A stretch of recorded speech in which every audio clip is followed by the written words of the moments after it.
Today News Update. This is your Barbados Today Evening News Update for Friday, July 8. So glad you could join us. Attorney General Dale Marshall today warned criminals not to test the resolve of the island's law enforcers as he announced a new security strategy designed to stop the worrying influx of illegal guns into the country.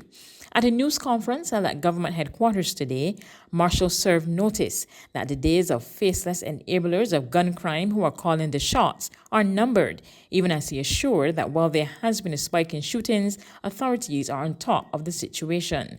Marshall admitted the number of illegal firearms is worrying, but disclosed that moves have been made to stem the illicit trade.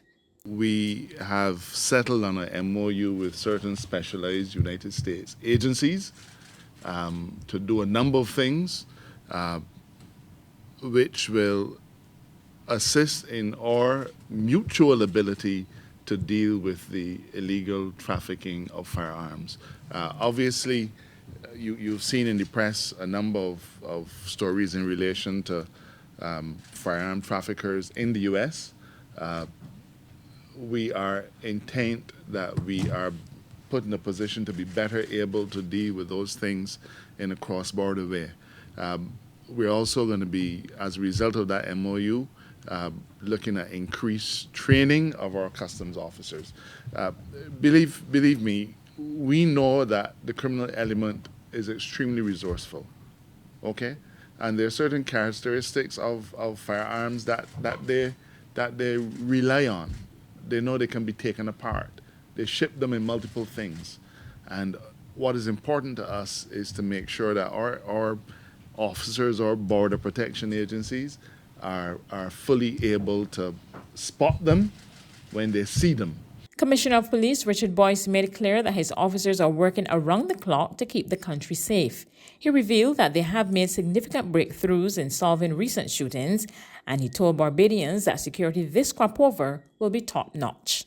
Over time, we have delivered quality policing at those types of events.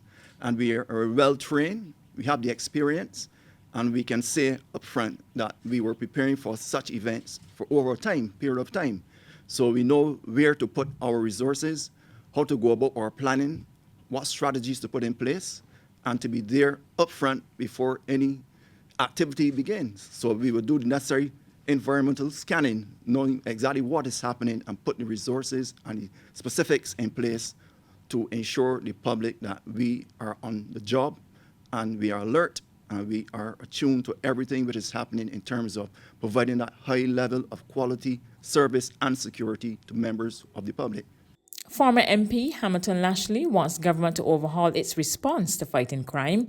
He's proposing that government officials and law enforcers hold urgent talks with bloc leaders to get to the bottom of the problem.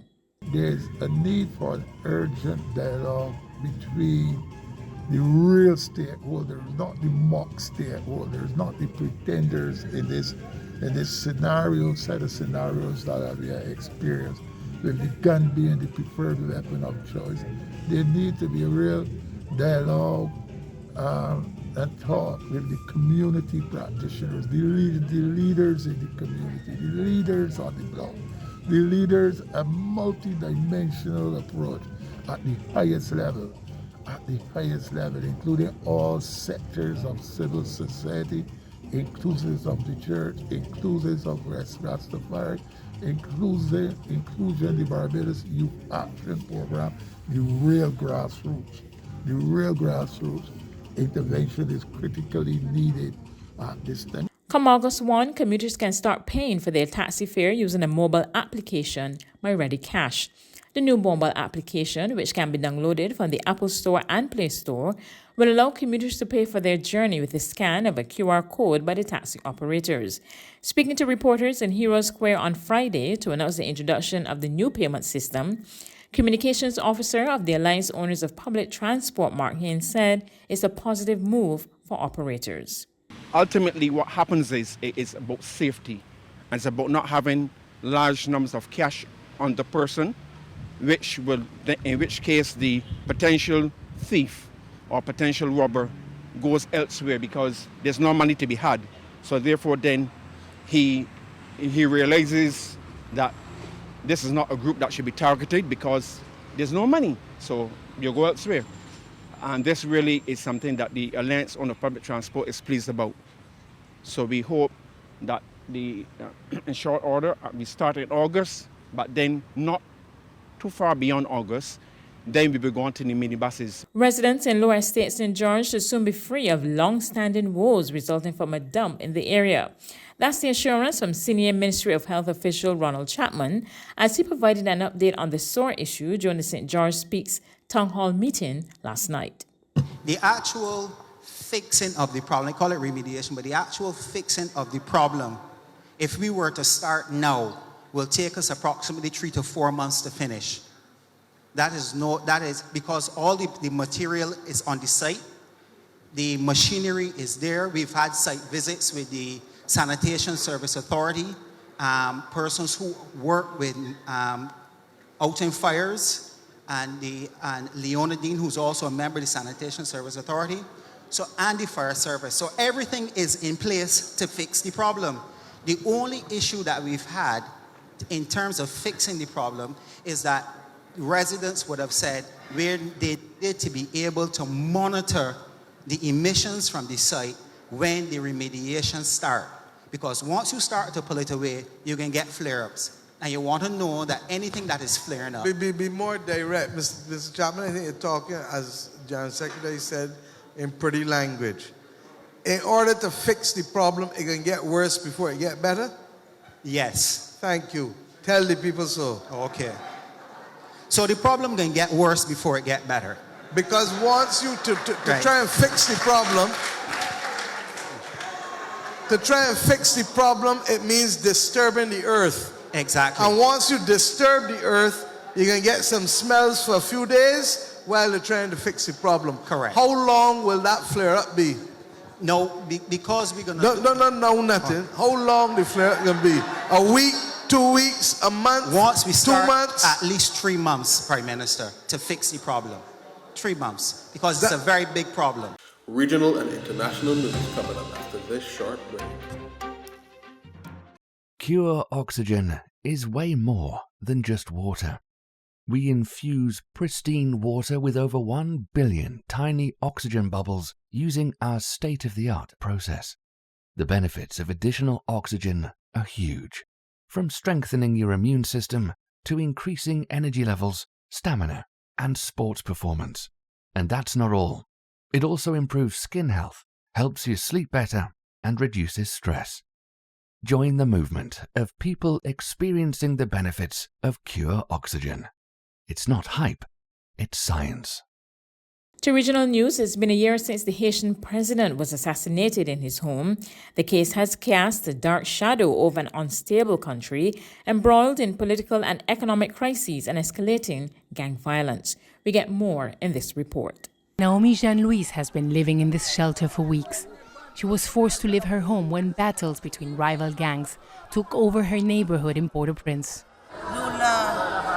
I'm a disabled person and I'm the father and mother of children. The situation I'm living in isn't good at all. Even to go to the doctor's office, I have to go and ask in the street because of the insecurity. Naomi is among thousands of people who have been displaced by the raging violence across much of Haiti. This is part of the ongoing chaos that has gripped the country ever since President Jovenel Moïse was killed last year. Despite dozens of arrests, including a group of Colombian mercenaries, Haiti's investigation has stalled. The acting Prime Minister, Ariel Henry, fired his justice minister and prosecutor last year when they called for him to be investigated in connection with Moïse's murder. Henry has denied any involvement in the killing. Trying the assassination the president is a very difficult thing in any country. In any country, it's major. This is really bad. But in Haiti, with the situation that we have, this is a country really all of our institutions have not been functional, even under Jovenel. The justice system, everything, the police, everything is just not functional. A parallel investigation in the U.S. has 3 suspects in custody, including a former U.S. government informant who pleaded not guilty on Wednesday and faces life in prison if convicted. The U.S. Department of Justice wants to seal evidence of past crimes by some of the suspects, many who are also informants. Even though Ariel Henry took over the office of Prime Minister and enjoys the support of Western powers, Haitian civil society groups question his authority and are pushing for a transition that will lead to elections that have been repeatedly delayed for 5 years. On the international front, Japan's longest-serving leader died today, hours after he was shot at a campaign event in the western city of Nara, throwing the country into shock. The shooting happened in broad daylight at around 11:30 local time, as the former Prime Minister, as you said, was in Nara campaigning for a candidate from his Liberal Democratic Party ahead of Sunday's elections. He was standing in front of a crowd outside a train station in Nara, about 400 kilometers west of Tokyo. That's when a man, the suspect, hiding among the crowd, shot him from behind. It is believed that Mr. Abe received bullets in his chest and neck, and he was seen bleeding from these places. As he was taken to hospital, he was airlifted right away to a regional hospital and had been treated there for the last 6 hours. That's news, but for the very latest, visit our website at www.barbadostoday.bb. You can also subscribe to our e-paper, email updates, or like us on Facebook. Sign up for our breaking news alerts via WhatsApp. We're also on Izumi Media and bus terminals, as well as screenplay at supermarkets and gas stations near you. You can also hear us on Capital Media HD 99.3 FM. Have a wonderful and safe weekend, and please join us again on Monday.